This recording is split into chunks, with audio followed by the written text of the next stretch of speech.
आता आपल्याला बघणं आहे dioxygen. Dioxygen is the compound of oxygen, ज्याच्यामध्ये काय असेल दोन ऑक्सिजनचे ॲटम काय होत असेल कंबाईन होत असेल तेव्हा जो काही नवीन कंपाऊंड बनतो त्याला आपण काय म्हणतो डायऑक्सिजन. ठीक आहे. फॉर्म्युला काय त्याचा O2. मग बघा प्रिपरेशन कशी करायची डायऑक्सिजनची. तर आपल्याला एक गोष्ट माहीत आहे की O2 म्हणजे डायऑक्सिजन होते. तर बघा पहिली मेथड आहे प्रिपरेशन याची अशी की dioxygen can be obtain in laboratory by the following ways. तर पहिला वे बघा कसा आहे की by heating oxygen containing salt such as chlorate, nitrate and permanganate. तर आपण असे साल्टला काय करायचं हीट करायचं ज्याच्यामध्ये काय असेल ऑलरेडी पहिलं ऑक्सिजन असेल. ठीक आहे. त्याला जर आपण हीट केलं in presence of catalyst MnO2 manganese dioxide then we get corresponding dioxygen. तर बघा आपलं in case of first reaction आपल्याकडे जे आहे इथं का KClO3 याला आपण म्हणतो potassium chlorate. This is potassium chlorate, हा साल्ट आहे. ठीक आहे. देन हीट केला आपण त्याला आणि MnO2 कॅटलिस्ट टाकलं देन वी गेट KCl आणि thrice O2. Thrice O2 is our main product. It is called as dioxygen. ठीक आहे. तर काय करायचं सिम्पली आपण हीट करायचं. क्लोरेट इथं क्लोरेट आहे, नायट्रेट पण आपण घेऊ शकतो. ठीक आहे. किंवा परमॅग्नेट पण आपण घेऊ शकतो. ठीक आहे. तर we get the our main product dioxygen. ठीक आहे. तर पुढे जर आपण बघितलं की नंतर by thermal decomposition of the oxide of metal slow in the electrochemical series and higher oxide of some metal. तर सेकंड पद्धत अशी आहे की आपण काय करू शकतो थर्मल डिकम्पोजिशन ऑफ ऑक्साईड, जे की मेटलचे ऑक्साईड आहे, जे कसे आहे इलेक्ट्रोकेमिकल सिरीजमध्ये खालच्या साईडला असेल किंवा लोअर साईडला असेल. तर ते ऑक्साईड जर आपण घेतले आणि त्यांचं काय केलं डिकम्पोजिशन केलं तर we get the our product dioxygen. ठीक आहे. तर बघा ह्याच्यामध्ये आता की Ag2O सिल्वर ऑक्साईड आपल्याकडे आहे. देन वी गेट याला हीट जर आपण केलं डिकम्पोजिशन त्याचं केलं तर we get silver metal and oxygen. त्याचप्रमाणे लीड ऑक्साईड पण आपल्याकडे आहे. We again get lead oxide आणि ऑक्सिजन. ठीक आहे. HgO mercury. ठीक आहे. We get mercury and oxygen. ठीक आहे. म्हणजे याच्यामध्ये काय ऑलरेडी ऑक्सिजन कंटेंट आहे. हे सर्व ऑक्साईड आहे.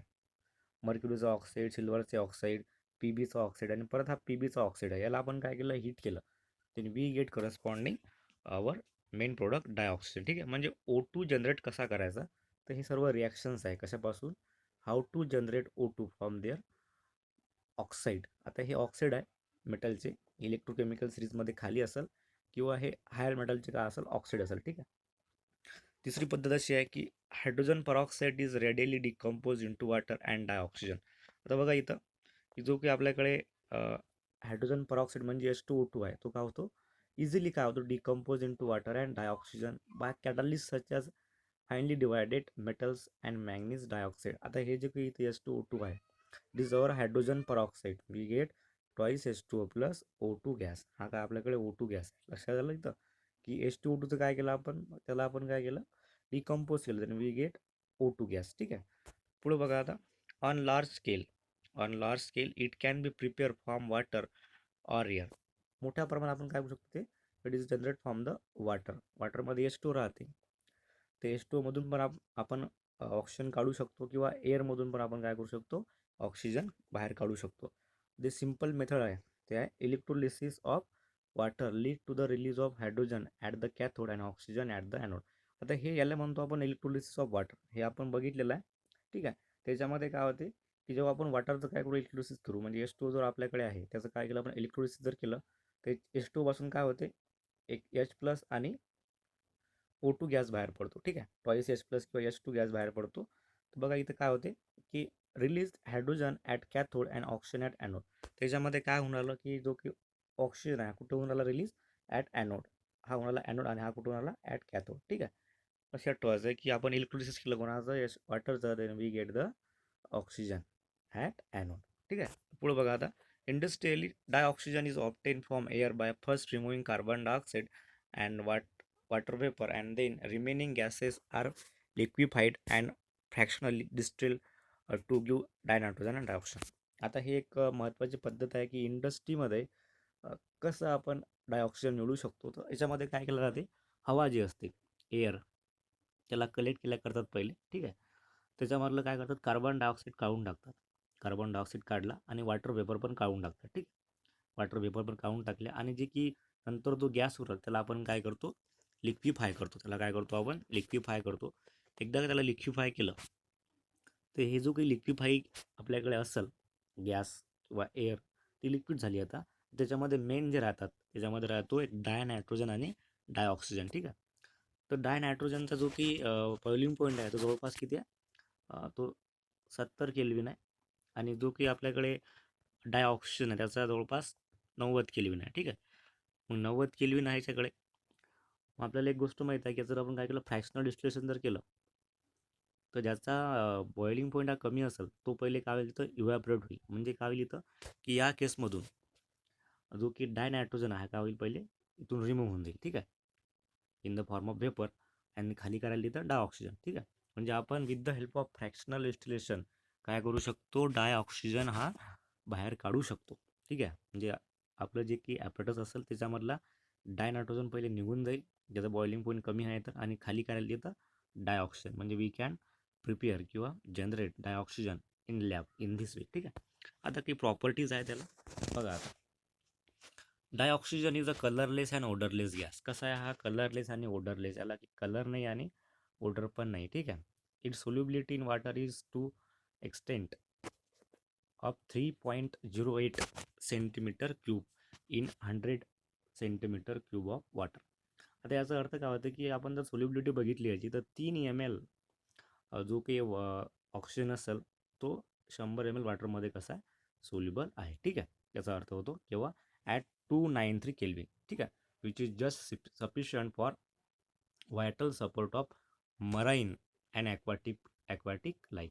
तर एवढं जे की आहे सोल्युबिलिटी या ऑक्सिजनची पाण्यामध्ये, हे सफिशियंट आहे कशासाठी, की पाण्यामधले जे की जीवन आहे ते टिकवण्यासाठी. ठीक आहे, म्हणजे मराईन जे की असेल समुद्रामध्ये जे की जीवन असेल आणि पाण्यामध्ये जे की जीवन असेल ते हे काय होते तिथं टिकून राहते. कशामुळं, due to the solubility of dioxygen in water. ठीक आहे, पुढे बघा, it liquefies at 90 kelvin and freezes at 55 kelvin. तर मी तुम्हाला सांगितलं की आता बॉइलिंग पॉईंट किती आहे, 90 केल्विन आहे, आणि जो की याचा फ्रीजिंग पॉईंट आहे किती आहे, 55 केल्विन. ठीक आहे, लक्षात ठेवायचं आहे.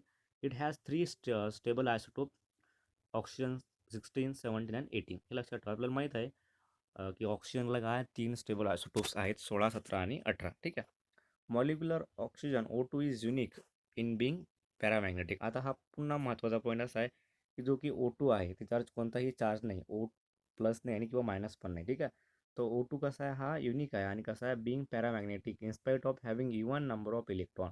तसं आपण हे बघितलेलं आहे 11 क्लासमध्ये. ठीक आहे, युनिट 4मध्ये बघितलं आपण की O2कडे काय आहे की एक जे की त्याच्याकडे इवन नंबर ऑफ इलेक्ट्रॉन आहे. ठीक आहे, आपण असं बघितलं होतं की ज्याच्याकडे ऑड नंबर ऑफ इलेक्ट्रॉन असतात ते कसे असतात, ते असतात पॅरामॅग्नेटिक. परंतु त्याच्याकडे ते इवन नंबर ऑफ इलेक्ट्रॉन आहे. परंतु याच्यामध्ये आपण जर स्ट्रक्चर बघितलं, यमो डायग्राम जर आपण बघितली तर याच्यामध्ये 2 इलेक्ट्रॉन कुठं आहे, पाय बॉन्डिंगमध्ये आहे. ठीक आहे, त्याच्यामुळेच काय याच्याकडे अनपेअर इलेक्ट्रॉन आहे. म्हणून काय O2 कसा आहे, हा O2 आहे पॅरामॅग्नेटिक इन नेचर. आपण हे कशावरून सांगू शकतो, due on the basis of MO theory, molecular orbital थेरीवरून आपण हे सांगू शकतो. ठीक आहे, पुढे बघा आता की dioxygen directly react with nearly all metal and non metal. Dioxygen कसा करतो की सर्व मेटलसोबत आणि नॉन मेटलसोबत काय तो रिॲक्ट करतो, फक्त काही सोडून. काही सोडले म्हणजे जे की आपल्याकडे आहेत गोल्ड वगैरे, प्लॅटिनम किंवा चांदी वगैरे. फॉर एक्झाम्पल एयू जर आपण घेतला तर एयू सोबत तो रिॲक्ट होणार नाही किंवा प्लॅटिनमसोबत रिॲक्ट होणार नाही. अँड सम नोबेल गॅस, आणि काही नोबेल गॅस असेल त्यांच्यासोबत तो रिॲक्ट होणार नाही. ठीक आहे, आता पुढे बघा की it's combination with other element is open strongly exothermic which help in sustaining the reaction. आता बघा तुम्हाला काय म्हणते की त्याचं की कॉम्बिनेशन आहे दुसऱ्या एखाद्या एलिमेंटसोबत, कसं आहे, एक्झोथर्मिक. एक्झो म्हणजेच काय, तिथं काय होतं सर, हीट बाहेर पडत असेल. ठीक आहे, which help in the sustaining the reaction. म्हणजे बघा आता जेव्हा ऑक्सिजन हा दुसऱ्या एखाद्या मेटलसोबत रिॲक्ट होईल तेव्हा तिथं खूप मोठ्या प्रमाणात काय होते, हीट बाहेर पडते. परंतु ऑक्सिजन जो आहे किंवा डायऑक्सिजन जो आहे O2 जो आहे हा तसा काही जास्त रिॲक्टिव्ह नाही. कारण ऑक्सिजन आणि ऑक्सिजनमध्ये जो की बॉन्ड आहे हा स्ट्रॉंग बॉन्ड आहे. त्याची ते की बॉन्ड डिसोसिएशन एनर्जी आहे ती किती आहे, oxygen oxygen double bond is hi 493.4 kilo joule पर मोल. जो की डबल बॉन्ड आहे ऑक्सिजन ऑक्सिजनमध्ये त्याला तोडायला खूप जास्त एनर्जी लागते. म्हणून असं म्हणू शकतो आपण की ऑक्सिजन हा नॉर्मल टेम्परेचरला रिॲक्ट होत नाही, परंतु आपण काय करू शकतो, त्याला हीट जर केली तर तो काय होतो, रिॲक्ट होतो. ठीक आहे. कशामुळं हे, मग तुम्हाला विचारतं की व्हाय ऑक्सिजन हा नॉर्मल टेम्परेचरला रिॲक्ट का बरं होत नाही, कारण त्याची बॉन्ड एन्थॅल्पी किती आहे, खूप जास्त आहे. ठीक आहे. किती, ते 493.4 किलो जूल पर मोल आहे. ठीक आहे. आता पुढे बघा, मग आता some external heating is require as, मग आता तुम्हाला रिॲक्शन जर करायची असेल तर we require some external heating. ठीक आहे.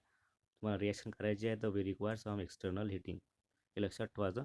तसं तो रिॲक्ट होत नाही ॲट नॉर्मल टेम्परेचर, परंतु जर तुम्हाला रिॲक्शन करायची असेल तर आपल्याला काय करावं लागेल, त्याला एक्सटर्नल हिटिंग द्यावी लागेल. ठीक आहे. पुढं बघा आता, की some of the reaction of dioxygen with metal, non metals and other compounds are given below. आता आपल्याला काही रिॲक्शन त्यांनी दिलेले आहेत, म्हणजे याचा अर्थ काय होते की जो की आपण डायऑक्सिजन घेऊ तो बाकीच्या मेटलसोबत, नॉन मेटलसोबत कसा रिॲक्ट होतो आणि आपल्याला कसे कंपाऊंड्स भेटतात. तर बघा इथं आता सिंपल रिॲक्शन्स आहेत या, की कॅल्शियमसोबत जर आपण डायऑक्सिजन कंबाईन केला वी गेट कॅल्शियम ऑक्साईड. त्याचप्रमाणे ॲल्युमिनियमसोबत ॲल्युमिनियम ऑक्साईड किंवा ट्रायऑक्साईड, हा काय फॉस्फरस पेंटॉक्साईड त्याला म्हणू शकतो आपण.